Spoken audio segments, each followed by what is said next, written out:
মিরপুরে গুরুত্বপূর্ণ ম্যাচে টসে জিতে ব্যাট করার সিদ্ধান্ত নেয় সিলেট স্ট্রাইকার্স, কিন্তু শুরু থেকেই বিপাকে পড়ে তারা। দলীয় 50-র আগে হারায় প্রথম সারির 5 ব্যাটার। টপ অর্ডারে জন্স, মানসির, রনি তালুকদার ও জাকির হাসান কেউই 2 অঙ্ক ছুঁতে পারেনি।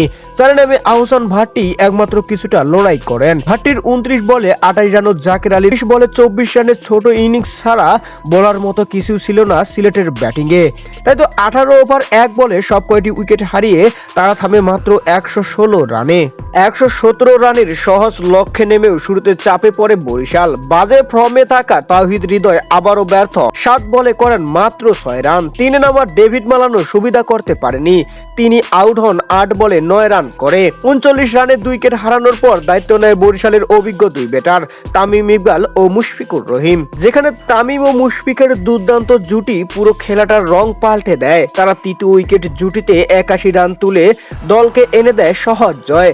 তামিম এদিন অপরাজিত ছিল 52 রানে, আর মুশফিকের ব্যাট থেকে আসে 42 রান। তাই তো সবশেষ 16 ওভারে 2 উইকেট হারিয়ে জয়ের বন্দরে পৌঁছে যায় ফরচুন বরিশাল। আর এ জয়ের পরে এখন পর্যন্ত বিপিএল এ প্রথম দল হিসেবে প্লে অফ নিশ্চিত করেছে রংপুর রাইডার্স, আর দ্বিতীয় দল হিসেবে জায়গা করে নিল তামিমের ফরচুন বরিশাল। প্রথম 8 ম্যাচ থেকে 12 পয়েন্ট সংগ্রহ করা বরিশাল আজ সিলেটকে হারিয়ে 14 পয়েন্ট নিয়ে এক ধাপ এগিয়ে গেল। দর্শক, বরিশালের দারুণ এই পারফরমেন্স কি তাদের শিরোপার দিকে আরো এক ধাপ এগিয়ে নিয়ে যাবে, তা আপনাদের কি মনে হয়? আপনাদের মূল্যবান মতামতটি জানিয়ে দিন আমাদের ভিডিওর কমেন্ট বক্সে।